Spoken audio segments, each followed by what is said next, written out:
Alors bonjour ou bonsoir, bonsoir, où que vous soyez dans le globe, vous qui nous regardez sur Internet dans toute la francophonie, ou personne de la non-francophonie qui essayez de travailler votre français avec des personnes d'un niveau de langue approximatif. Je vous avoue que je prends la gestion de cette table ronde au débeauté. C'est hier qu'on m'a offert de m'en occuper, dans la mesure où le sujet de la psychiatrisation, des conditions intérieures, des troubles mentaux et de tout ce que nous allons définir dans les temps à venir, ce sont des problématiques qui m'intéressent beaucoup. Mais rassurez-vous, je vais tâcher d'intervenir le moins possible. Si nos intervenants sont suffisamment qualitatifs, ils n'auront pas besoin de moi. Je ne suis qu'un gestionnaire de table ronde. Théoriquement, je ne suis qu'un PNJ dans cette affaire. Alors, la question du monde intérieur, de la santé mentale, est fondamentale. Depuis quelques années, nous commençons enfin à prendre conscience de ce qu'on appelle les maladies invisibles, les troubles invisibles, de tout ce qui se passe à un niveau qui n'est pas immédiatement saillant sur une photographie ou dans une vidéo, à différents degrés. Enfin, on commence à prendre conscience de ça, et comme tous les domaines de recherche jeune, ça vient avec son lot de maladresse. Ça vient avec son lot de maladresse, avec son lot d'idées préconçues. Et le but aujourd'hui, ça va être de parler de tout ça et aussi de débattre sur certains désaccords qu'on peut avoir, même quand on n'est pas d'accord avec ce qui se passe dans le monde actuel, parce que actuellement, la psychiatrie, c'est très institutionnalisé. Ce qui peut poser des problèmes, comme souvent de fois, lorsque le politique se mêle des questions médicales et des questions personnelles. Donc aujourd'hui, pour en parler, donc on reçoit Rihanna. Bonjour. Ainsi que Pedro de la chaîne PsychoQuack. Bonjour. Et Sébastien Canevet de la chaîne Vous avez le droit. Tu n'as pas de chaîne, Ariana, mais tu as un Twitch, je crois. Ouais, si on peut appeler ça du coup une chaîne. Ouais, bah, c'est du contenu. Xanaria. Du contenu aussi sur Twitter, d'ailleurs. Très bien. Donc ouais. Xanaria, si on veut suivre ton actualité. Voilà, tout à fait. Super. Alors, je vous propose de commencer avec une petite introduction où on va définir les termes, parce que pour parler sur un pied d'égalité, c'est toujours fondamental de savoir de quoi on parle et de s'assurer que le vocabulaire qu'on utilise, il est tout simplement normalisé, qu'on parle tous de la même chose. Parce que beaucoup de conflits viennent de ça. Tout à fait. Je vous donne la parole. Oui, alors on va peut-être commencer par définir ce que c'est que l'antipsychiatrie. Donc, l'antipsychiatrie, déjà, c'est un mot. C'est un mot qui est apparu à un moment donné précis dans l'histoire, en 1961, et qui est apparu de la bouche de David Cooper, qui est un psychiatre. Qui s'est proposé donc d'être antipsychiatre. Et cette définition, lui, qu'il apporte à l'antipsychiatrie, donc ça se passe à Londres, c'est de proposer une alternative, une alternative à la psychiatrie actuelle dans laquelle il a exercé, et de proposer une alternative qui va peut-être, selon lui, réformer la psychiatrie. Cette alternative, qu'est-ce que c'est ? C'est de tenter... Alors, il l'aura fait d'abord auparavant dans son pavillon 21, voilà, mais ensuite, il va le faire à Kingsley Hall, un lieu communautaire qu'il va ouvrir pendant 5 ans avec des confrères, où il va proposer de mettre les soignés sur le même pied d'égalité que les soignants, de proposer en fait une absence de hiérarchisation, une écoute des patients, ce que lui avait remarqué qu'il n'existait pas jusqu'ici en psychiatrie, d'écouter les patients, mais qui existe en psychanalyse. Petite parenthèse, parce que, à mon avis, c'est juste Talent qui a fourché. Tu as dit qu'il avait... Non, mais... Et tu as dit qu'il avait commencé à militer en étant antipsychiatre. Oui, antipsychiatre ou antipsychiatrie. Il s'est dit antipsychiatrie. Il s'est proposé antipsychiatre. Alors, je vais peut-être définir pourquoi il a utilisé ce terme. S'il te plaît, ouais. Et pourquoi, d'ailleurs, il a très vite regretté. C'est-à-dire qu'en fait, lui, quand il a proposé antipsychiatrie, c'était pour s'opposer à son métier de psychiatre, à s'opposer. Donc, quand il a dit antipsychiatre, il s'est dit antipsychiatre, c'était pour s'opposer à ce qu'il avait connu. Et ensuite, il y a eu, à son époque, déjà, un mouvement de gauche radicale déjà bien établi qui a vu dans l'antipsychiatrie et dans déjà cette conceptualisation, cette critique de la psychiatrie, une ouverture vers un nouveau domaine institutionnel que l'on peut combattre, que l'on peut critiquer. Et donc, dans un mouvement anti-institution, l'antipsychiatrie s'avérait être un enjeu important aussi pour cette gauche qui, à mon avis, a très vite déstabilisé ces psychiatres qui se disaient antipsychiatres et qui finalement sont un peu revenus en arrière parce qu'en fait, ils étaient réformistes et certainement pas abolitionnistes. Voilà. Juste un petit point avant qu'on commence vraiment, parce que c'est un problème que j'ai souvent sur Internet. Les psychiatres, vous êtes gentils. Voilà, hein. Nous, on va parler du système, de l'institution. hein, pas des individus. Donc Oui. on sait que vous pouvez être gentil, vous faites du mieux que vous pouvez. On sait qu'il y a des problèmes de moyens, mais là on est aussi là pour parler que c'est pas qu'un problème de moyens, il y a des problèmes structurels derrière et de la façon dont l'institution est organisée. Voilà. Tout Mais à fait. on dit pas que les psychiatres sont méchants, hein. Bon, il y a des connards, mais pas tous. Voilà. Alors moi, je vais en profiter pour faire des bisous à mon psychiatre, hein, qui m'aide beaucoup. Donc voilà, je peux pas être anti-psychiatre, j'ai un psychiatre. Oh, mais il y a peux des, pas être il y a raciste, j'ai des une amie psychiatres noire. anti-psychiatres hein, à l'heure d'aujourd'hui. Non, non, mais non, mais naturellement, et c'est pour ça que tu as très très bien défini l'antipsychiatrie. Et puis et ça se passe aussi à un niveau structurel, en effet. Et alors justement, là j'ai défini l'antipsychiatrie, mais celle de David Cooper.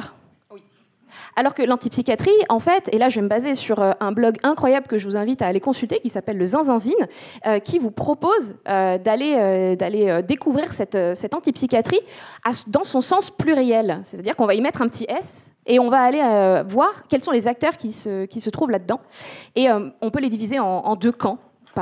C'est pas deux camps séparés, ce sont des camps qui s'alimentent, qui vont chacun aller les uns avec les autres durant le temps.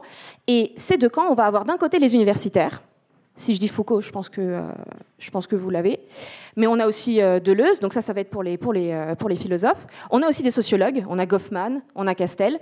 Et puis, on a des psychiatres, donc, comme je l'ai dit avec Cooper, on a Laing, on a Esterson, ça c'est la triade des années 60 à Londres, et on a Thomas Schacht, un tout petit peu avant eux, qui lui a d'ailleurs écrit un livre sur le mythe de la santé mentale, le mythe de la maladie mentale.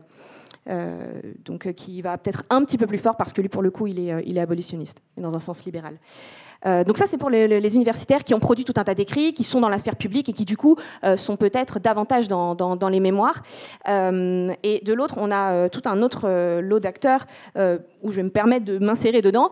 Ce sont les militants psychiatrisés ou ex-psychiatrisés, qui peuvent aussi s'appeler les survivants de la psychiatrie. Ces militants, on les entend moins. On les voit moins, ils ont du mal à percer dans cette sphère publique parce que c'est une contre-culture. C'est un groupe qui a du mal à trouver sa place et on ne lui accorde pas forcément cette place. Donc je remercie d'ailleurs le REC de m'accorder cette place aujourd'hui pour qu'on puisse un petit peu en parler et nous entendre. Dans ces acteurs-là, moi j'en cite quelques-uns. Rapidement, on a le mouvement Marge, on a la revue Garde-Fou, et puis on a plus actuellement les Mad Pride, on a les Mad Studies, donc ça plutôt dans les années 2000, qui sont apparus aux États-Unis. On a attendu quand même 2014 pour que ça arrive en France. Voilà, donc ça ce sont les deux groupes. Et ces deux groupes, quand ils sont ensemble, en fait, qu'est-ce qu'ils formulent ? Ils formulent une critique ou des critiques, un ensemble de pensées et de pratiques qui sont à la fois politiques, sociales et philosophiques. Et ça va porter sur des sujets assez communs, que sont donc l'enfermement, bien évidemment, les soins sans consentement, les diagnostics et les traitements. Alors, avant qu'on enchaîne sur la partie recherche, il y a deux autres termes qui, à mon avis, seront importants en termes de définition. C'est les termes réformiste et abolitionniste que tu as commencé à aborder.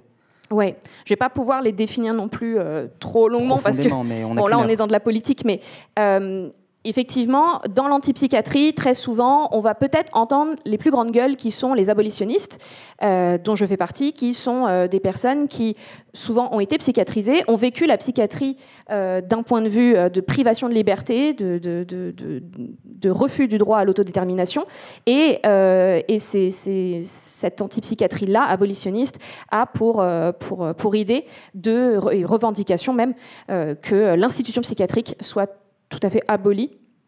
Donc l'institution, dans ses pratiques, dans son savoir tel qu'il s'exerce. Et moi, j'espère pouvoir avoir le temps de vous parler rapidement d'un concept important qu'on peut retrouver chez Foucault, qui est le concept de biopouvoir, qui permet de mieux saisir la pensée des abolitionnistes. Mais on a de l'autre côté les réformistes, et là j'ai parlé tout à l'heure de Cooper, qui sont des psychiatres. Hein, donc ils vont pas dire bon bah écoutez, je suis psychiatre, et ben je serai plus psychiatre et c'est fini. Les patients sont libres, ils peuvent partir. Et donc eux, ils sont pas seuls, parce qu'on a des mouvements de patients aussi qui pour eux était inimaginable d'envisager de tout simplement supprimer ce type de soins, cette offre de soins, et donc ont préféré envisager par exemple des lieux de vie, des lieux communautaires autogérés. Ça, c'est arrivé surtout dans les années 70. Il va y avoir un petit coup de frein en France parce qu'il y a eu un gros scandale sur un lieu de vie qui s'appelle le Coral. Je ne vais pas développer. N'hésitez pas à aller faire vos recherches, c'est assez intéressant. Et pour montrer qu'on est capable de communiquer, je ne suis pas, pour ma part, abolitionniste, je suis plutôt réformiste. Et le dialogue se passe très bien. Tout à fait. Donc à partir du moment où on est entre adultes, où on discute, tout se passe très bien. Alors, je propose qu'on enchaîne sur la recherche. Pedro, est-ce que tu as des choses à dire sur la question ? Oui, alors la recherche, c'est recherche et pratique en général. Disons qu'en fait, si on parle de gens qui sont anti-psychiatrie, c'est pas des gens qui sont juste été maltraités en psychiatrie et donc ils sont pas contents et ils vont râler en fait. C'est-à-dire que même si vous cherchez dans les études scientifiques, il y a beaucoup de critiques du modèle psychiatrique actuel et même du modèle dont on envisage le soin en fait. Donc ce que je vais dire, je sors pas de mon trou du cul, c'est il y a des sources. Voilà. Il y a juste une chose que je peux dire où je n'ai pas retrouvé la source, mais je pourrais vous la retrouver, et ça ne vient pas de moi en fait. Il y a des critiques qui sont quand même assez fortes sur le mouvement psychiatrique. Et l'une des critiques les plus fréquentes en fait, c'est la façon dont on envisage le soin et la souffrance humaine. Bon, il y a un truc, c'est un biais que j'avais moi vachement avant, c'est qu'en fait, on parle sur le modèle biomédical. Bon, je vais faire très rapide. Le modèle biomédical, en gros, c'est l'idée que quelqu'un va mal, et il montre certains symptômes. Ces symptômes veulent dire qu'il a cette maladie, et vu qu'il a cette maladie, il doit avoir ce type de traitement. Alors, en psychiatrie, ça peut marcher très bien dans certaines pathologies. Je trouve que ça marche plutôt bien pour la bipolarité, par exemple, puisqu'effectivement, il y a des symptômes bien définis. Il y a un traitement qui marche plutôt pas mal pour stabiliser les gens, donc c'est bien. Mais en fait, sur la souffrance humaine de manière générale, ce modèle, il ne marche pas du tout sur plein de choses. Par exemple, on prend la dépression. Il y a beaucoup plus de taux de dépression à cause de l'isolement social. Que fait la psychiatrie sur l'isolement social? Rien à foutre en fait. Voilà. C'est juste les gens, bon, ils sont dépressifs, on va trouver un traitement, mais on ne règle pas le problème. Sur les traumas aussi, c'est encore plus à la ramasse. C'est-à-dire qu'il y a 20% à peu près des gamins qui sont agressés sexuellement. Voilà. Donc on récupère les cadavres de patients après en psychiatrie, voilà, et encore si on les traite bien, mais après, ça ne change absolument rien au fait que les gens souffrent. Une personne est dépressive à cause de son boss, voilà, bon, elle va aller voir son médecin, on va essayer de lui trouver un traitement, alors qu'en fait, il faut changer le boss, il faut qu'elle change de métier. Donc en fait, il y a des choses qui ne sont pas inhérentes, comme quand on a un cancer ou un virus, on l'a, c'est identifié. Il y a des fois, c'est l'environnement qui va venir effectivement nous flinguer, et dont l'environnement psychiatrique. Et du coup, ce modèle biomédical, il marche assez mal, parce qu'en fait, ce qui manque, c'est le côté un peu social des problèmes, et de tout ce qui peut jouer là-dessus. Voilà. Et ça, en fait, le modèle médical ne le prend pas en compte. Donc, un patient, il peut arriver et il va être vu comme un malade, alors qu'en fait, il a peut-être été flingué. Et c'est pour ça que quand on parlait d'approches différentes, il y a des approches, par exemple, centrées sur le trauma, où au lieu de dire que c'est un patient, on va dire, on va chercher qui t'a flingué, en fait. Le but, c'est de savoir qui a flingué une personne. Est-ce que c'est ses parents? Est-ce que c'est une agression? Est-ce que c'est son boss? Est-ce que c'est la société qui le flingue? Voilà, le but, c'est d'avoir une autre approche. Alors, ça a l'air rien, mais rien que recevoir un patient en lui disant « t'as une maladie » ou le dire « bon, qui t'a flingué », déjà, ça change vachement de choses sur la façon dont le patient se voit et comment on avance sur la thérapie. Moi, je peux avoir des patients qui mettent 1 an à accepter le fait que, en fait, leur père qui leur touchait les seins, c'était chelou et c'est peut-être le problème. Voilà. Parce qu'elles ont fait 5 ans de psychiatrie, on leur a dit, tes crises d'angoisse, il faut que tu apprennes à les gérer, ça ne va pas pour aller à l'école, tu n'as pas des bons résultats, on va te donner ce traitement pour faire, parce qu'en fait, on n'a pas réfléchi en termes d'environnement familial. Donc ça, c'est important, et on parlait de recherche tout à l'heure, parce que, OK, sur le soin, du coup, on ne prend pas en compte le social et on vire la personne de son environnement, mais dans la recherche, ça se voit aussi. C'est-à-dire, et ça, c'est la ressource qui me manque. J'avais une ressource qui disait que 95% des fonds sur les thérapies allaient dans la recherche de molécules, en fait, de nouvelles molécules. Alors qu'en fait, donc, il y a une personne, par exemple, elle est dépressive, c'est le résultat de milliers de facteurs différents dans sa vie, et la plupart des fonds sont pas là pour essayer d'aider la personne, mais sont là pour trouver la molécule qui permettra de l'aider. Alors moi, j'ai rien contre les médicaments, ça peut être très bien, c'est de bonnes béquilles, et je suis très content d'avoir un bon psychiatre des fois pour gérer mes patients. Par contre, ne partir que de ça ou d'allouer tout le fonds à ça, c'est peut-être une perte de temps et d'argent en fait, alors qu'il y a d'autres voies disponibles. Et si on voit la recherche, des voies disponibles, il y en a plein en fait, de manière générale. Donc on pourra peut-être en parler après des différentes voies, mais par exemple, quand on parlait d'abolitionnisme, il y en a, ils disent que la psychiatrie, peut-être qu'effectivement, il faudrait qu'on arrête de récupérer les patients quand ils sont au fond du trou et qu'en fait, on les considère comme patients et malades. Et peut-être qu'il faudrait, par exemple, diluer la psychiatrie dans la société. Par exemple, un psychiatre, est-ce qu'il est plus utile à récupérer un patient en centre trauma à 30 ans que d'aller faire de l'éducation au consentement dans les écoles? Voilà. Est-ce qu'il ne faudrait pas, finalement, qu'en fait, la psychiatrie, ça infuse un peu partout dans la société, voilà, qui permettrait d'éviter les dégâts au lieu de récupérer, effectivement, des gens dans des systèmes en plus violents, parce qu'on verra après... Le système médical, ok, c'est bon, ok, mais là, si on est un bon psy tout mignon, on peut dire au patient, ok, tu as été flingué, ok, on va gérer, ok, on va t'aider. Mais après, vu que le biomédical, ça crée une institution qui met des sachants qui vont dire aux patients ce qu'ils doivent faire parce qu'ils savent, là, ça peut créer beaucoup de violence, dont des enfermements, du non-consentement, parce qu'on considère que le psychiatre est au-dessus du patient et pas en collaboration avec lui. Voilà. Et juste petite anecdote pour finir sur ce que peut donner ce modèle quand on est formé à ce modèle. Moi, je suis été formé à Bordeaux à la psychothérapie, et du coup, il y a des psychiatres et psychologues en même temps. Et il y avait un cours où le prof demandait au début c'est quoi être un bon psychothérapeute? Il y a un psychiatre qui a répondu moi, je pense qu'un bon psychothérapeute, c'est quelqu'un qui sait les bons traitements, mais traitements même pas biologiques, hein, ça peut être aussi traitement psychologique. Et un bon patient, c'est un patient qui m'écoute. Voilà. Donc, alors, je ne vais pas passer 150 ans, mais des patients qui ont été flingués par la psychiatrie, j'en ai plein, voilà, sur ce mode-là, parce qu'il y a ce type de psychiatre. Et je ne veux pas dire juste c'est un connard, en fait, il est issu d'un système, voilà, où en fait, on apprend que le patient, il est malade, donc il a un jugement altéré, et que nous, on est les gens forts, on est les gens qui savent, donc en fait, il faut lui expliquer la vie au patient. Voilà. Et ce modèle, il ne sort pas de rien, et il y a plein de problèmes là-dessus. Alors, je vais laisser la parole aux autres gens parce que je commence à beaucoup parler, voilà. Mais un truc au final qu'on a utilisé pour déstigmatiser les maladies psy, c'est de dire ouais, mais c'est des maladies comme les autres. Et justement, les chercheurs sont en train de dire ça a été une connerie de faire ça, parce que justement, c'est pas des maladies comme les autres, la souffrance psy. Et qu'en fait, on fait plus de mal aux patients en leur disant t'es un malade comme les autres, parce qu'en fait, on lui dit c'est toi le malade en fait déjà. Voilà. Et un exemple, par exemple, ça en parlait dans la conférence d'avant, la dysphorie de genre, c'est un concept complètement pété selon moi. D'une part parce qu'il suffit d'être un mec efféminé pour être dysphorique de genre dans certaines études. Et en plus, c'est que le facteur principal de quelqu'un de dysphorique, c'est le fait qu'il soit harcelé et maltraité. Donc en gros, on est en train de dire t'es malade, alors qu'il y a quelqu'un de maltraité. Voilà. Donc ça, c'est un exemple où on dit non, c'est pas une maladie comme une autre, parce qu'en fait, tu souffres de la part des autres, et en fait, on dit que c'est toi le malade. Donc ta souffrance, en fait, c'est pas forcément une maladie. Des fois, même la souffrance peut être normale. Donc là, je vais vraiment me taire parce que je suis parti pour des heures. Donc, je vais laisser la parole aux gens. Voilà. Je rebondis là-dessus en disant que Thomas Chage dit bien que justement la maladie mentale, ça n'existe pas en fait, seulement en tant que métaphore de la souffrance humaine. Et c'est vrai que l'antipsychiatrie, c'est ça aussi qu'elle peut porter. C'est ce message selon lequel on peut aussi considérer la souffrance humaine sans avoir besoin d'en passer par une conception médicale. Alors, j'ai l'impression, mais peut-être que vous m'arrêterez, que néanmoins, de plus en plus d'experts de la santé mentale, faute de meilleurs termes actuellement, acceptent de reconnaître que le seul et unique expert de son propre ressenti, c'est le patient lui-même.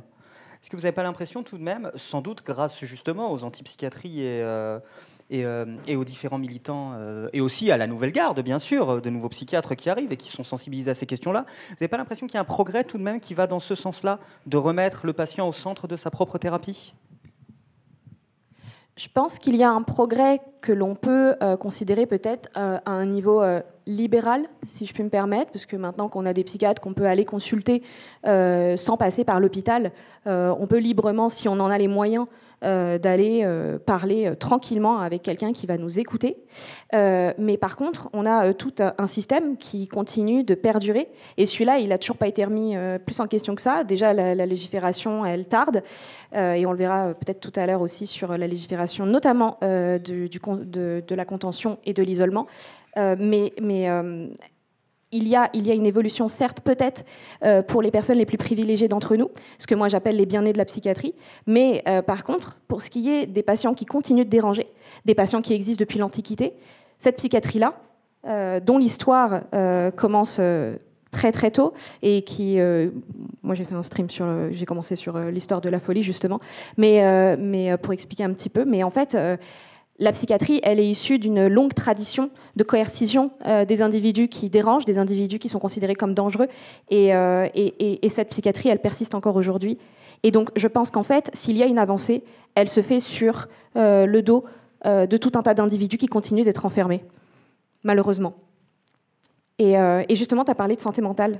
Est-ce que je peux me permettre rapidement de parler de ce concept ou pas ? Le fait que j'ai dit que le terme était imparfait est une ouverture.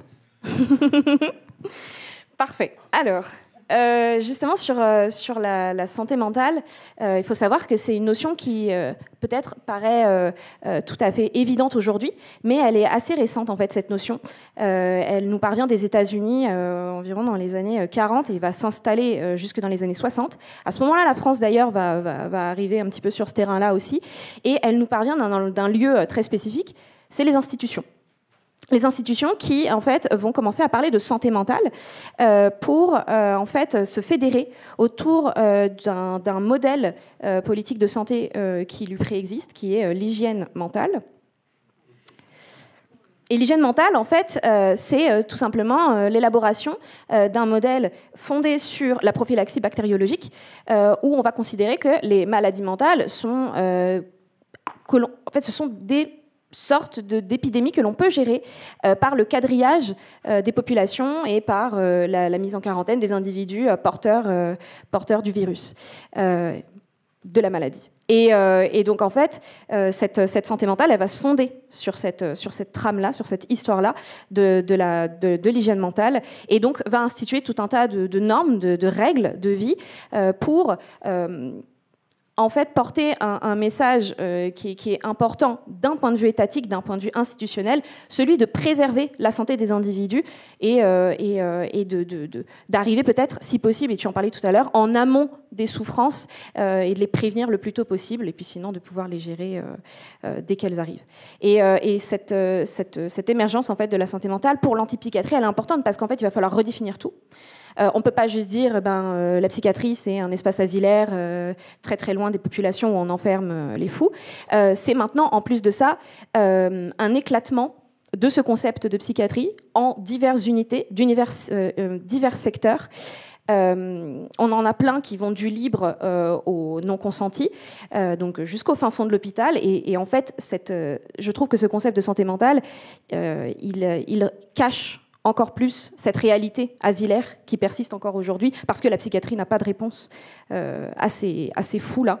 Ces fous qui ont toujours existé. Par contre, elle trouve des réponses maintenant à des gens que je ne peux pas qualifier de fous, mais des gens qui souffrent, bien évidemment, et qui vont se tourner vers cette offre de soins qui se libéralise et qui est disponible pour ceux qui en ont les moyens. Mais ceux qui n'en ont pas les moyens et ceux qui posent problème à la société, ils continueront de jouir du même système. Voilà, on rappelle que suivre une psychothérapie, ça n'est pas encore remboursé par la sécurité sociale.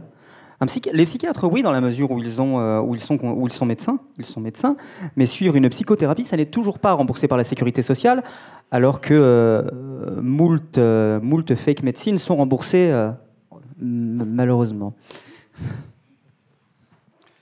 Alors, il flotte à l'insondable puits d'ignorance que je suis quelques fragiles bulles de connaissances, et l'une d'entre elles n'est pas étrangère au droit.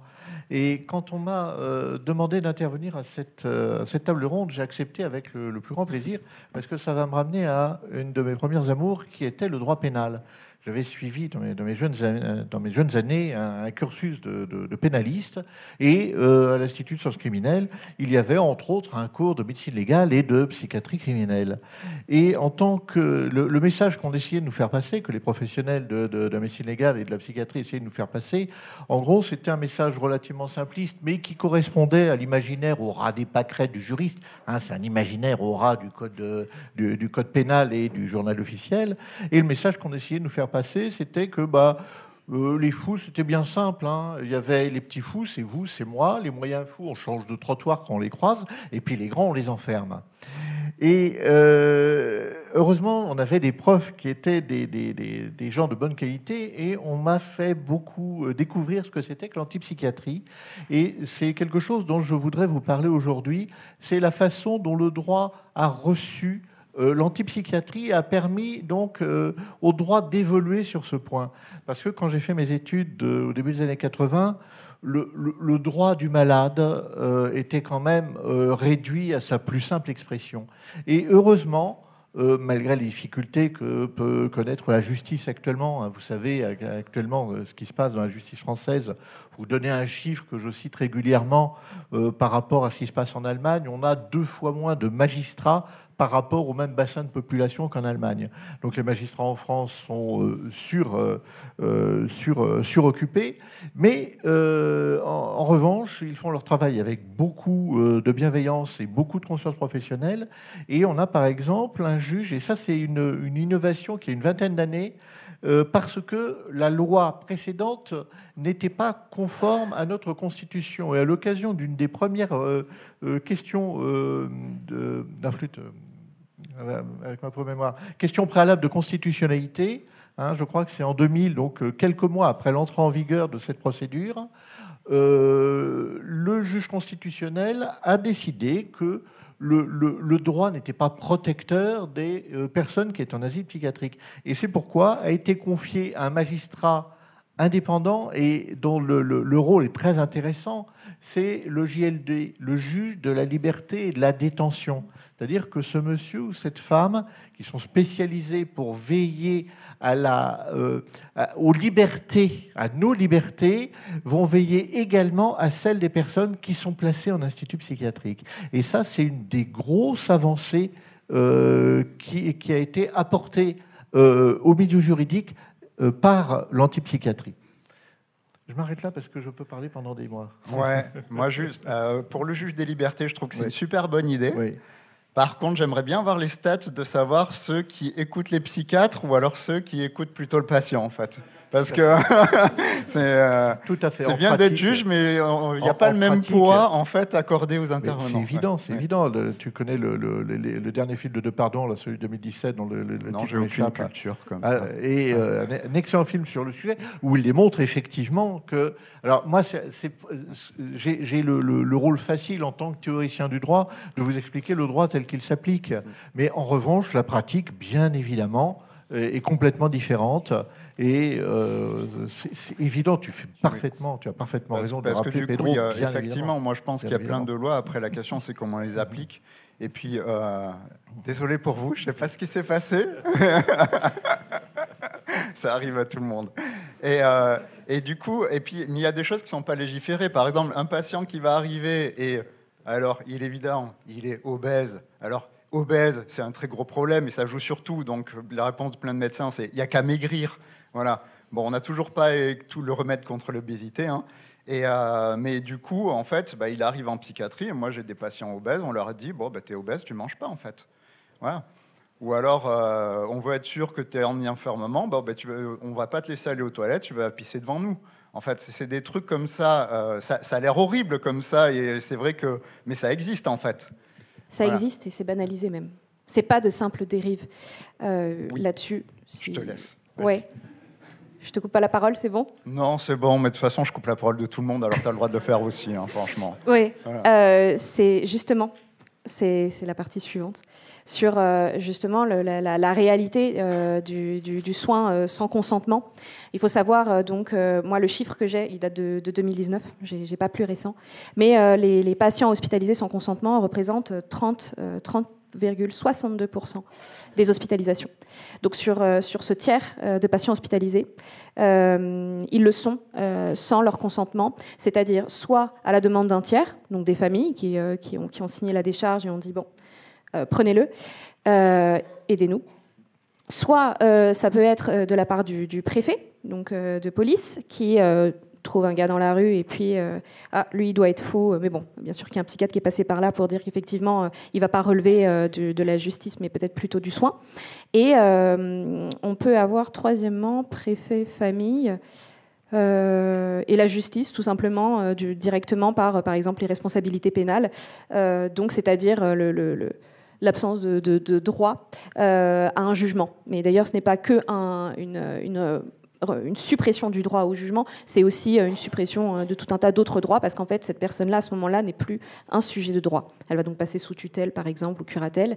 Tout à fait. D'ailleurs, ça allait relativement loin. Moi, quand je faisais mes études au début des années 80, nos profs nous expliquaient que jusqu'en 1968, lorsque quelqu'un qui était considéré comme irresponsable avait commis par exemple une infraction pénale, la victime n'avait même pas juridiquement le droit de lui demander d'indemniser civilement les conséquences de son infraction.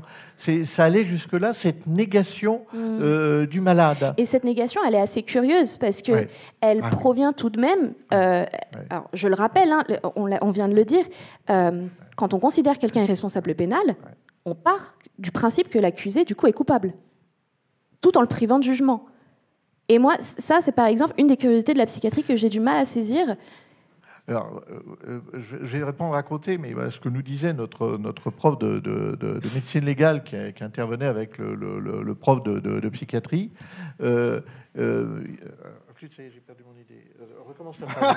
Parce qu'avec, j'ai toujours dit. Le fait d'être considéré irresponsable d'un acte qu'on n'a pas jugé coupable, dont l'accusé n'a pas été jugé coupable parce qu'il n'a pas le droit au jugement. Mais il est quand même jugé coupable puisqu'il est directement...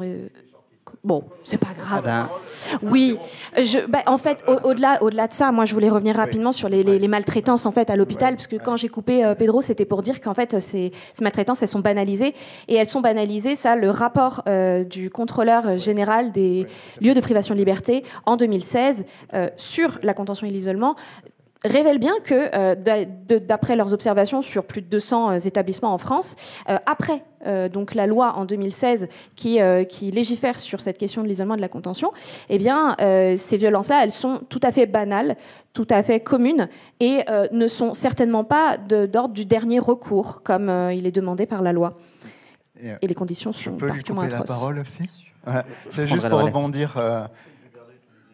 Ouais, non, mais ça va. Si on ne me coupe pas comme ça devrait aller. Donc oui, parce qu'en fait, les maltraitances, c'est pas juste quelque chose qui sont dit par les patients. Il y a aussi l'autorité de santé qui fait souvent des rapports pour dire à quel point il y a des violences, et surtout qui clairement met des modèles sur comment l'institution va créer des crises chez les patients, en fait. C'est-à-dire que des fois, c'est vrai que là, du coup, c'est côté esprit critique. Souvent, quand on utilise les vidéos sur psychologie, c'est la psychanalyse, c'est nul et tout. Alors, je déteste la psychanalyse. J'ai un petit problème avec la psychanalyse, mais j'ai plus de patients flingués par la psychiatrie que par la psychanalyse. Et il y a effectivement, c'est reconnu par les autorités de santé, que l'institution psychiatrique crée des problèmes chez les patients. Voilà. Et du coup, on essaie de voir les différents modèles, comment ça le fait. Et c'est vrai qu'il y a un truc qui fait qu'il y a une petite guerre psychologue-psychiatre, c'est que les psychologues, on a une formation quand même en psychologie sociale, c'est-à-dire comment en fait les rapports de force s'organisent, comment une personne va venir influencer sur une autre. Et du coup, il y a un truc qu'on a compris qui fonctionne pas en psychiatrie, c'est en gros la justification de rapports de force. C'est-à-dire qu'en gros, on décide pour une personne, on lui dit tu n'as qu'à faire ça, on la rabaisse, mais en plus à côté on justifie le fait qu'on ait le droit de la rabaisser. Et ça, c'est un truc qui arrive très fréquemment en psychiatrie, c'est-à-dire le patient, on le maltraite, mais en plus on justifie le fait qu'on le maltraite. Voilà. Et c'est le genre de truc où on n'est pas sensibilisé souvent dans les études en psychiatrie, mais qu'on l'est justement en psychologie, qu'en fait être en position de force, c'est pas juste être en position de force, c'est aussi avoir tout un rationnel autour qui va venir justifier la position de force et qui fait qu'en fait on peut flinguer quelqu'un comme on veut. Et ça, c'est un truc qu'on a en psychiatrie, mais on l'a aussi chez les gourous et chez les charlatans en fait, de manière générale. D'ailleurs, le modèle biomédical, c'est aussi chez les gourous où il y a un problème, il faut remettre les chakras.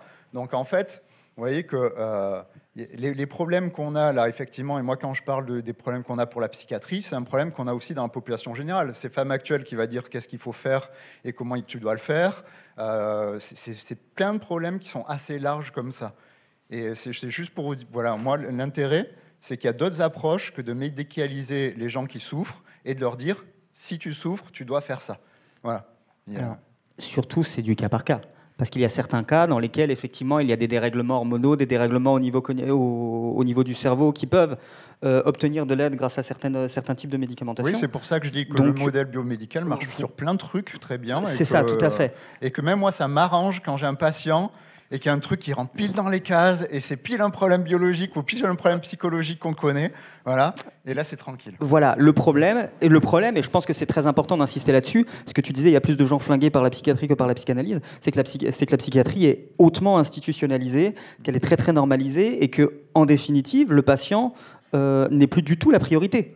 Le patient n'est plus du tout la priorité, on a des cases, il faut que ça rentre dans les cases, ça rentre pas dans les cases, eh ben c'est dommage. Oui, alors je suis pas rentré dans les détails, mais ça, je suis d'accord avec les psychiatres sur les moyens, où on sait très bien qu'il y a des gens, c'est plus la gestion des lits qui compte que, oui, que, voilà. que le patient.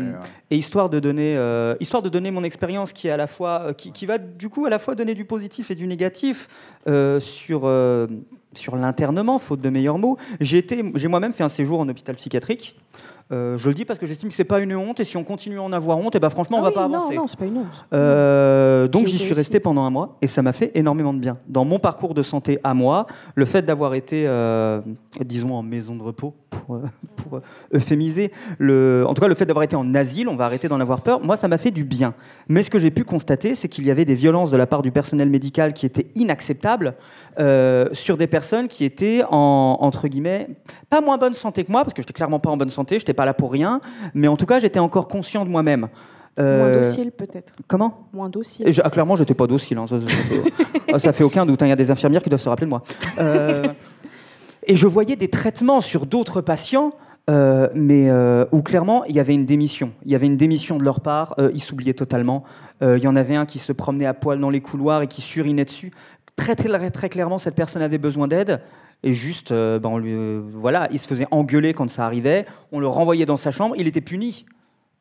Et c'était inacceptable. Et pour prendre un cas encore plus bête, mais encore plus con, il y avait une dame en fauteuil roulant. Cette pauvre dame avait raté une tentative de suicide. Elle avait essayé de se noyer et son cerveau a été mal oxygéné suffisamment longtemps pour que son corps soit complètement fucké, mais malheureusement pas suffisamment longtemps pour qu'elle réussisse ce qu'elle avait essayé de faire, malheureusement. Et du coup, elle était en fauteuil roulant, elle était très très affaiblie. Et ces abrutis du personnel soignant, ces abrutis, ont placé sa brosse à dents électrique en hauteur. Elle ne pouvait pas l'atteindre. C'est moi qui suis allé dans sa chambre. Normalement, je n'avais pas le droit. C'était thérapeutique, c'était pour la forcer à se lever, travailler. C'était la kiné. C'est juste qu'ils étaient complètement cons. C'est moi qui suis allé dans sa chambre, qui ai pris son gobelet, qui l'ai retourné et posé sa brosse à dents dessus. Moi, je n'ai pas fait les 5 ans d'études. Hein. C'est curieux, par contre, de savoir qu'elle est en psychiatrie et qu'elle n'est pas soignée par la neurologie. Elle l'était aussi. Elle l'était aussi, bien entendu, mais elle était là parce que tentative de suicide. Ouais. Et ça, c'est des cas, mais qui sont pléthores. Vous disiez, c'est pas isolé. Non, c'est partout. Alors, et pour 69% de personnes comme moi qui vont en maison de soins pour des volontairement. Pour moi, il n'y avait absolument pas de problème lié au consentement. J'y suis allé de mon plein gré. Il y a ces 30%. C'est considérable. 30%. Oui, bien sûr. C'est considérable. On pourrait se dire que ce n'est pas la majorité, mais c'est considérable. Ça ne tient pas compte non plus des 60 autres pourcents qui peuvent parfois se retrouver menacés de se retrouver avec les 30. Moi, ça a été mon cas. Ça a été le cas de ma sœur. On a toutes les deux été internées. Ma sœur bien plus longtemps que moi. Elle a presque fait 1 an.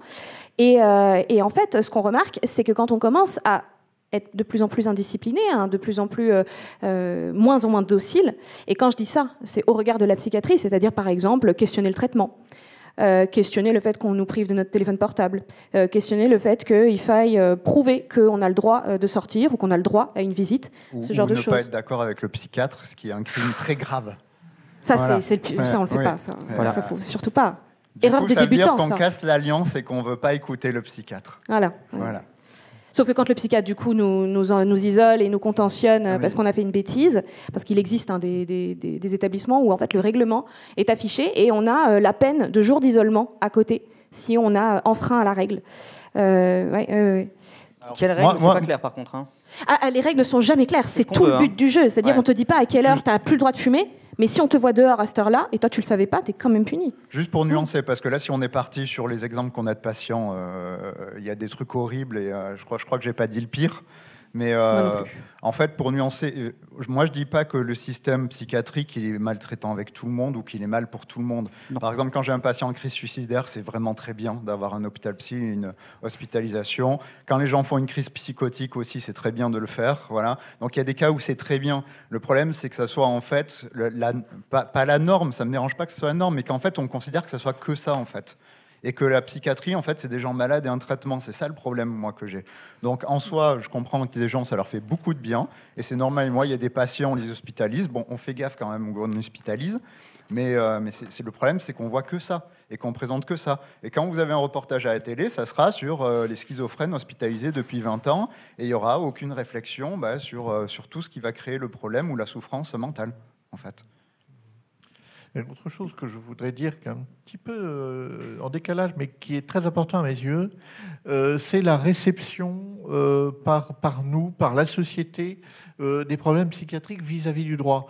Il y a vraiment, depuis une trentaine d'années, un mouvement de fond pour criminaliser les personnes qui sont des malades. Or, moi, on m'a appris, il y a une quarantaine d'années, que... un malade, un fou, entre guillemets, un fou, on ne le juge pas, on le soigne. Et actuellement, je suis très inquiet. On l'a vu, par exemple, à chaque fois qu'il y a une affaire d'actualité, je pense à l'assassinat de Madame Halimi en 2017, ouais. Eh bien, il y a eu une demande sociale de « mais pourquoi est-ce qu'il il peut pas être condamné parce que, soi-disant, il est fou, donc il va en hôpital psychiatrique et demain, il sort ». Voilà, l'expérience théorique qu'on m'a rapportée pendant mes études et après lors des colloques, c'est qu'à la limite, il vaut mieux se retrouver en prison qu'en hôpital psychiatrique, parce que quand on va en prison, on a peut-être une idée approximative du moment où on va en sortir. Alors que ce n'est pas le cas quand on est en hôpital psychiatrique. Et je suis très inquiet par ça, et on l'a vu par exemple avec cette demande sociale qui a mené à cette loi. C'était à la suite de l'affaire Halimi, la loi 2022, qui oblige le juge à tenir compte du fait que la personne s'est administrée volontairement des substances hallucinogènes, enfin je sais pas, c'est pas le terme exact, ouais. Et qu'elle a commis une infraction. Et donc, on est en train de punir des gens qui sont aussi des malades. Et ça, c'est la limite de la critique de l'antipsychiatrie. Et alors, juste là-dessus, l'antipsychiatrie dit aussi mais ce n'est même pas que l'antipsychiatrie, c'est peut-être d'abord Foucault qui le dit, que l'histoire même de la psychiatrie nous apprend que la psychiatrie a fondé son savoir sur le pouvoir judiciaire lorsqu'elle est allée dans les tribunaux, et je vais terminer avec ça, dans les tribunaux pour aller voir les criminels qui potentiellement n'étaient pas explicables par la justice telle qu'elle était telle qu'elle était à cette époque-là, avec ses failles, et c'est proposé d'aller observer ces criminels, donc patients, et a permis comme ça de médicaliser une forme de criminalité au travers, par exemple, des troubles de la personnalité, puisque ce sont les premiers qui vont apparaître à ce moment-là. Donc, en fait, les premiers qui ont criminalisé les fous, c'est les psychiatres. Désolé. Alors, pour conclure, parce qu'après, il faut qu'on passe aux questions. Maintenant, parce que sur la criminalité, c'est vrai qu'il y a cette histoire, souvent, quand il y a des faits divers, il est fou, il faut l'enfermer et tout. Statistiquement, alors fou, déjà, moi, ça ne veut rien dire pour moi, je ne sais pas la définition. Mais effectivement, par exemple, on va dire quelqu'un en crise psychotique qui a des délires. De manière générale, on se dit qu'il va être plus méchant, plus violent, sauf que statistiquement, ils se font plus agresser qu'ils n'agressent des gens. Ils agressent moins que la population générale, ils se font plus agresser que la population générale. Et donc voilà, quand on parle de criminalité, les gens ils oublient un peu tous les problèmes qu'il y a à côté. Voilà. Donc, alors on va parler de la personne qui viole la personne dans la rue là, mais on va pas parler de tout ce qui est culture du viol qui joue énormément dans les agressions sexuelles de manière générale, et c'est complètement inversé. Donc en fait, souvent dans le traitement médiatique des maladies psy et de la criminalité, on parle du 0,1% qui pose sur lequel on jette l'opprobre. Mais par contre, le criminel ordinaire, le viol conjugal ou tous les trucs comme ça, tous les facteurs qui jouent, alors ça, rien à foutre en fait, même si ça concerne 30% de la population, quoi. Alors, on a tous mille choses à ajouter. Oui. Je rappelle à tout le monde, les personnes qui sont ici, j'allais dire les personnes qui sont ici en vrai et les personnes qui sont sur Internet, on n'a qu'une heure. On ne peut pas tout dire, on a tous des subtilités à rajouter, donc ne vous jetez pas sur vos claviers pour nous insulter parce qu'on a oublié des détails, ou alors même parce qu'on a pu être maladroit dans notre expression. On est là sans texte et sans filet. Donc bienveillance, hein, bienveillance et charité épistémique. Et je vous propose que maintenant on passe aux questions. Oh, il y en a des questions. Alors, je vais faire passer le micro. Et je vais passer par la personne la plus proche parce que je suis fainéant. Je voulais vous demander à chacun votre... parce que du coup, là, ça a été un peu exposer la situation et pas vraiment parler des solutions.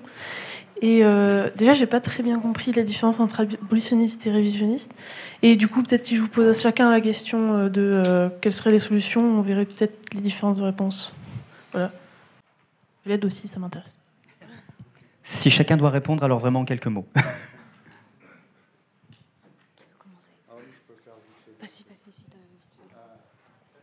Alors, en termes de solutions, oui, puisqu'il y a plein d'approches thérapeutiques dans lesquelles on les évalue pas encore parce que justement le fric va pas dedans. Mais par exemple, il y a ce que je parlais, c'est diluer la psychiatrie chez le tout venant, par exemple dans les collèges, dans les écoles, n'importe où pour faire prévenir les dégâts. Après, il y a des approches, par exemple, qu'on appelle open dialogue. Là, le but, en gros, c'est que la personne qui est malade, en fait, on organise des réunions avec toute la famille, tous les gens qu'ils ont, et en fait, on voit que le problème, on va le régler ensemble, en fait. Et donc, ça ne va pas être un patient isolé psychiatriquement, mais il sera géré par tout le monde. Il y a aussi des approches sur l'hygiène, en fait, hygiène mentale, sur l'hygiène de vie, c'est-à-dire voir les types de vie qui nous correspondent ou pas, et lesquels vont venir finalement augmenter notre taux de dépression, par exemple, ou pas. Donc, il y a plein de petites approches comme ça qui sont en train de se développer, même si on n'en parle pas encore beaucoup, mais on peut y en avoir un paquet. Un jour, il faudra que j'en fasse une liste. Bonne idée. Du coup, je vais essayer d'être complémentaire. Donc là, cette fois-ci, du point de vue des psychiatrisés eux-mêmes. Donc là, je vais me permettre de parler des fous, c'est-à-dire qu'on soit psychiatrisé ou pas, parce que malheureusement, il y a plein de personnes qui ne peuvent pas avoir accès au diagnostic. Et on peut tout à fait, d'ailleurs, ça c'est les fous qui le disent aussi, on peut tout à fait se passer de diagnostic pour parler de nos folies. Et là-dessus, en fait, ce que les fous proposent, c'est tout simplement la pérédance, la reconnaissance par les pairs. Donc par exemple, je suis traumatisée, tu me racontes ton histoire, et tu as l'air bien traumatisé, toi aussi. Nous sommes traumatisés, nous pouvons nous aider. Et donc nous passer d'une psychiatrie qui voudrait peut-être nous médicamenter. Donc il y aurait, moi de mon côté, j'apporte la pérédance et l'autogestion et l'autodétermination par les fous eux-mêmes. Le droit, en fait, est juste client de la psychiatrie et de l'antipsychiatrie. Et en fait, c'est juste l'expert pour le droit, parce que le praticien, le magistrat, quand il y a un accident d'avion, on a eu récemment la décision concernant le Rio-Paris, n'est pas spécialiste de l'aviation civile. Et pourtant, il est obligé de rendre une décision. Donc, il est usager, il est client des experts de l'aviation civile. C'est la même chose pour la psychiatrie. Et en ce qui me concerne, moi, si je devais proposer une solution, mais si du coup ce serait une solution au milieu de 2 milliards de solutions, je ne fais pas ce métier pour rien, ce serait la sensibilisation, ce serait expliquer aux gens comment ça fonctionne, expliquer aux gens ce que c'est que la folie, pareil, parce que je n'ai pas envie qu'on ait peur de ce mot, expliquer aux gens ce que c'est la folie, autant les personnes concernées que leur entourage, que le tout venant, que les gens comprennent qu'est-ce que c'est pas grave, que le diagnostic, c'est pas une fin en soi, qu'il faut arrêter de vouloir un diagnostic à tout prix, que si on en a besoin, et que si c'est une souffrance, oui, il faut se faire aider, mais que si dans notre vie de tous les jours, on se sent juste un petit peu différent, mais que ça n'a pas vraiment d'impact sur notre bien-être, fuck it. La société est formée de plein de différences et c'est une extraordinaire richesse. D'autres questions ? Alors, est-ce que vous pouvez faire passer le micro, s'il vous plaît ? Merci, et désolé pour l'éternuement saugrenu de tout à l'heure. On me prend souvent pour un petit chien. C'était plutôt une remarque sur ce que vous avez dit tout à l'heure sur la honte et le fait et la phrase qui était faut arrêter d'avoir honte d'être ou d'avoir été psychiatrisé. Et je me dis que j'en profiterais bien pour poser un mot là. La honte, c'est pas quelque chose qui est hors sol et qui pop comme ça à l'intérieur de nous. on peut pas demander aux personnes psychiatrisées de, en plus, gérer la honte qui existe dans un contexte psychophobe, en fait, et qui est l'origine aussi de ce truc-là. Et que s'il y a honte, c'est qu'il y a société psychophobe aussi, je pense. Et voilà, je voulais juste dire ça. Et que la honte peut changer de camp aussi. Voilà. D'autres questions? Alors, on va pas pouvoir tout prendre, malheureusement. Je suis désolé. Oui, c'est possible. Merci.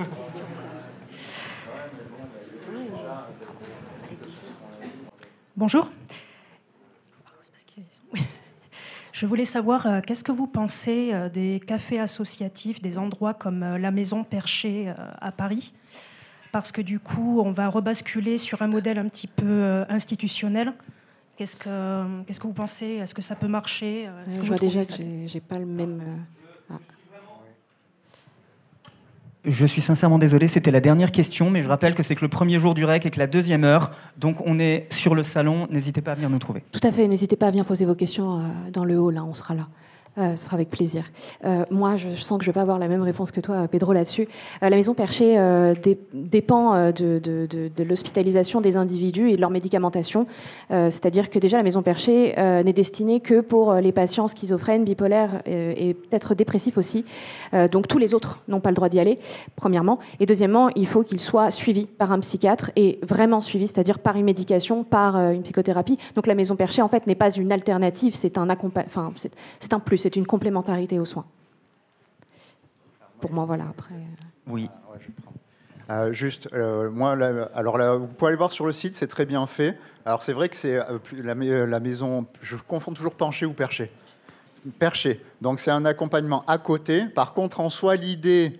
En fait, c'est surtout des pères aidants, c'est des cours. Moi, je trouve ça une très bonne idée. Un truc bien dans le modèle psychiatrique là, actuel, c'est les hospitalisations de jour où les patients viennent avoir des cours, avoir des explications sur leur pathologie. Et ça, je trouve ça très bien en fait d'éduquer les gens. Donc moi, ce genre d'initiative, honnêtement, si j'avais pas la grosse flemme, mais comme je suis un gros flemmard, voilà, je me serais arrangé pour essayer de voir dans ma ville, d'essayer de faire des trucs comme ça. Mais je pense que c'est comme il disait par rapport à la stigmatisation ou l'éducation. En fait, aller apprendre des informations à des gens, c'est leur donner des armes pour arriver à se débrouiller. Et donc, moi, je suis plutôt pour ce genre d'initiative.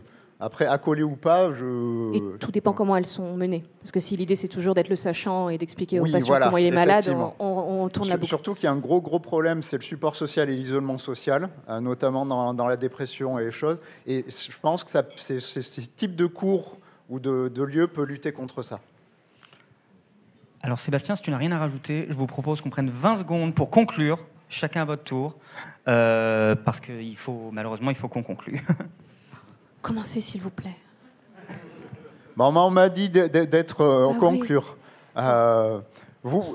Tout ce que j'ai dit, c'est sur des sources et des articles scientifiques, donc je les filerai sur mon site. Voilà, comme ça, vous pourrez aller voir, il y aura de mieux arguments, et vous pourrez passer plein d'heures à les lire. Voilà. Et comme on m'a dit que c'est des conférences bon public et qu'il faut être sympa, je ne vais pas dire qu'il faudrait tout brûler dans la psychiatrie, mais ma tendance à l'extrémisme aurait tendance peut-être à dire de le faire. Bon, et si je le dis avec toi, est-ce que ça aurait t'aurais plus de courage? Non, soyons corrects. Alors on ne le dit pas, on ne l'a pas dit. Surtout qu'on a nuancé qu'il y avait des choses pas mal quand même des fois. Oui, mais est-ce que c'est de la psychiatrie? Moi, je dirais que ne croyez pas les hommes et les femmes politiques qui essayent de vous faire peur avec les personnes qui ont des problèmes psychiatriques pour essayer, après, d'accroître la répression, alors que, de temps en temps, il y a aussi des gens qui ont simplement besoin de soins et de bienveillance. Alors, du coup, je me permets la petite conclusion. Je vais parler directement aux fous. T'as pas été 20 secondes, vas-y. Pardon. Les fous, je m'adresse à vous. On est ensemble et vous avez le droit à l'autodétermination. Vous avez le droit de vous passer des diagnostics. Vous avez le droit de vous autodiagnostiquer. Vous avez le droit d'être qui vous êtes et de vous passer de soins qui vous imposent des choses que vous ne voulez pas. Voilà. Et vous avez le droit de connaître vos droits aussi et de les faire entendre.